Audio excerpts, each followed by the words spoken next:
आज हम लोग एक नया चैप्टर स्टार्ट करने वाले हैं by the name of solving a biological problem. और बायोलॉजिकल प्रॉब्लम्स कैसे सॉल्व होती हैं, कोई भी आपके पास ऐसा प्रॉब्लम जो कि बायोलॉजी से रिलेटेड है वो कैसे सॉल्व किया जाएगा। मिसाल एक देता चलूं इस चैप्टर को स्टार्ट करने से पहले, ताकि आपको समझ में आए कि हमारे पास बायोलॉजी में बायोलॉजिकल प्रॉब्लम्स होती कैसी हैं। आपके पास कोरोना वायरस आया ना। अब कोरोना वायरस के लिए सबसे पहले तो इस प्रॉब्लम को सॉर्ट करना था कि ये प्रॉब्लम कहां से निकली है, इसकी रीजन मेजर क्या हो सकती है। ठीक है बच्चों, उसके बाद हम उसकी एक एक तरतीब बनाते जाते हैं कि कौन कौन से प्रोटोकॉल्स फॉलो करने हैं कि जिसके बिहाफ पे हम इसका इलाज निकाल सकते हैं। ये किसकी वजह से हो रहा है, वायरस है, बैक्टीरिया है, सिम्टम्स क्या क्या हैं, डेडली है या नहीं है, ये तमाम चीजें आपको कंसिडर करनी पड़ती हैं। फिर कहीं जाके आप उसका एक सोल्यूशन डिराइव करते हो। समझ रहे हो बच्चों। तो यहां पर भी यही मामला है कि बायोलॉजिकल प्रॉब्लम्स को सॉल्व करने के लिए आपने कौन कौन से प्रोटोकॉल्स फॉलो करने हैं, हम इस चैप्टर में उन प्रोटोकॉल्स को देखते जाएंगे स्टेप बाय स्टेप। सबसे पहले मेरे प्यारे बच्चों एक चार्ट है, इस चार्ट को जरा अच्छे से समझ लेना। चार्ट में बातें कुछ इस तरह से समझाई गई हैं कि सबसे पहले तो आपके पास कोई बायोलॉजिकल प्रॉब्लम अराइज होती है। बायोलॉजिकल मेथड्स में सबसे पहली चीज क्या है कि हम बायोलॉजिकल प्रॉब्लम जो अराइज होती है उसको हम देखना शुरू करते हैं, समझना शुरू करते हैं।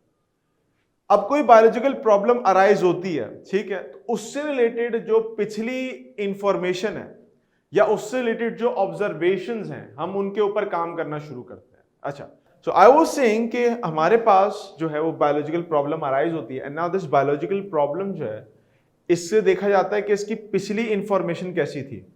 इस तरह की कोई और चीज पहले हमारे पास मार्केट में कभी आई है? हमारे पास कोरोना वायरस आया, हमने कोरोना वायरस से रिलेटेड ऑब्जर्वेशंस की, सिम्टम्स क्या हैं इसके। अच्छा, उसके बाद हम लोगों ने देखा कि कोरोना वायरस के अंदर जो बीमारी फैलाने वाला जो वेक्टर है, ये वेक्टर आपके पास कौन है, ये कोई बैक्टीरिया है, ये वायरस है, ये प्रोटोजोन है, नीमाटोड है, क्या चीज है। इससे रिलेटेड जो पीछे बातें थी हमने कहा जी सार्स इसका वायरस का ग्रुप था जो कि पीछे से चलता हुआ आ रहा था। उसने इस तरह की तबाहियां पहले ही मचाई थी, फ्लू और फीवर और इस तरह की मामला आपके पास पहले भी होते। तो we are collecting that previous data. उस प्रीवियस डेटा के साथ हम लिंक कर रहे हैं कि अच्छा तो इसके अंदर बायोलॉजिकल रीजंस ये हो सकते हैं, ऑब्जर्वेशंस हमारी ये हो सकती हैं।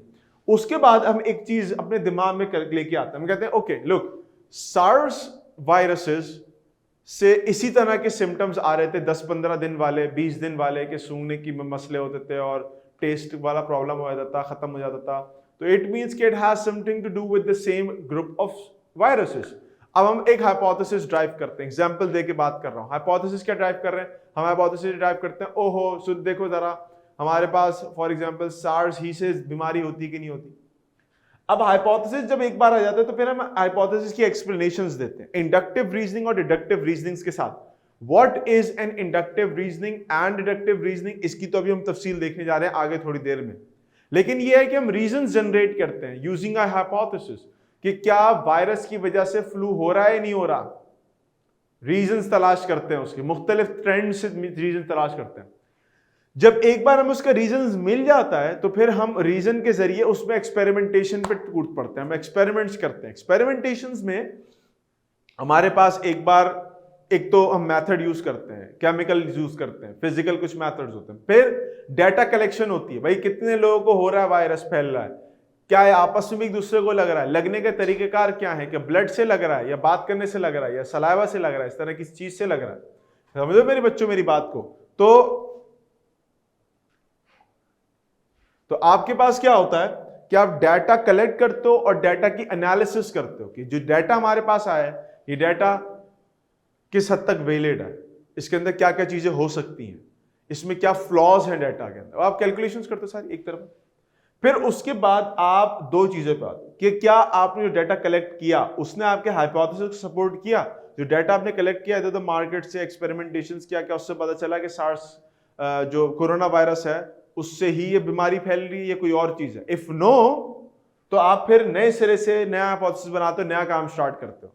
अगर आपकी बात सही होती है तो आप क्या करते हो, अगर आपके डाटा जो आपने कलेक्ट किया है, जो आपने एक्सपेरिमेंटेशंस किए वो आपके हाइपोथेसिस को सपोर्ट करते हैं, देन दैट मींस कि आपके पास अब ये चीज थ्योरी की फॉर्म में आती है।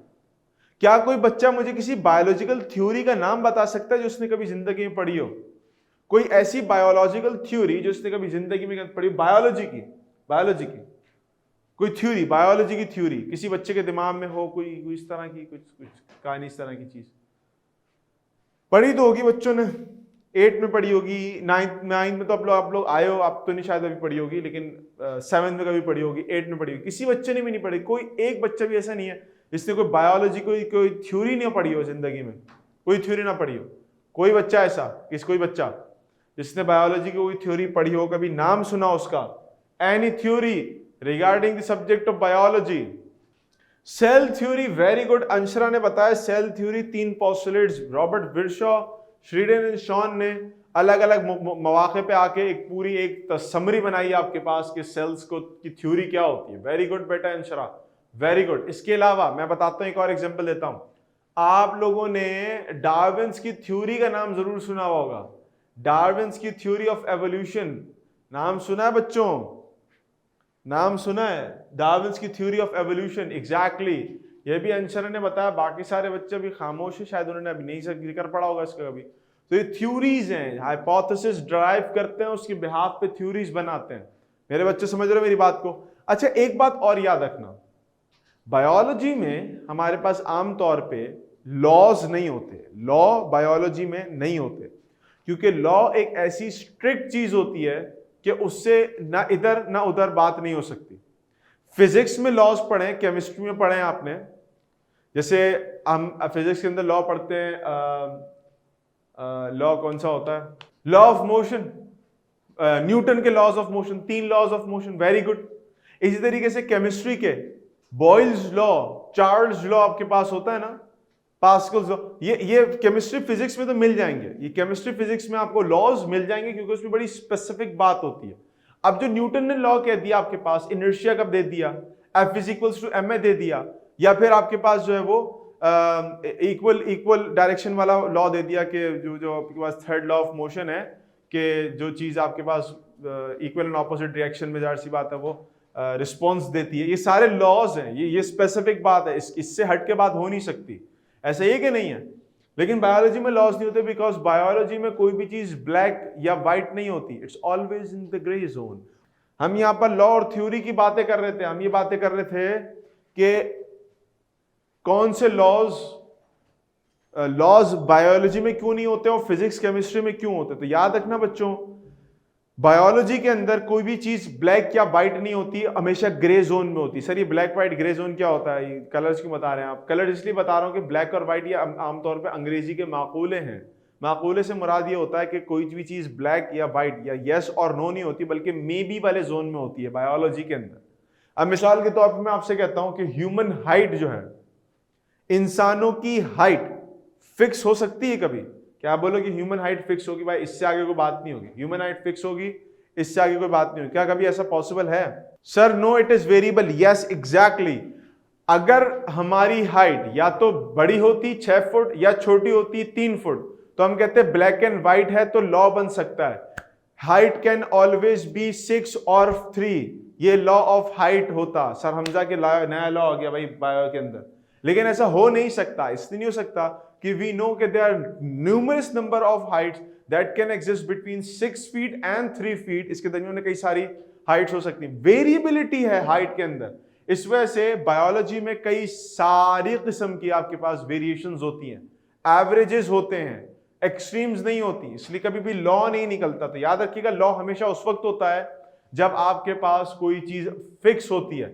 लॉ ऑफ ग्रेविटेशन है, लॉ ऑफ ग्रेविटेशन है। अब आप यहां पर हो, मून पे हो, सन पे हो, किसी भी जगह पे हो, वहां पर आपके पास ग्रेविटी होगी और उसी लॉ के तहत आप ग्रेविटी कैलकुलेट करोगे। लेकिन ह्यूमन बॉडी में ऐसा नहीं होता। ह्यूमन बॉडी में हाइट का डिफरेंस, तो बहुत सारी चीजों का डिफरेंस आ जाता है आपके अंदर, आपकी बॉडी के मेटाबॉलिज्म का फर्क आ जाता है, हार्मोनल स्ट्रक्चर्स, हार्मोनल सिक्रीशंस का फर्क आ जाता है, बहुत सारी चीजों का फर्क आ जाता है। तो ये बात याद रखिएगा।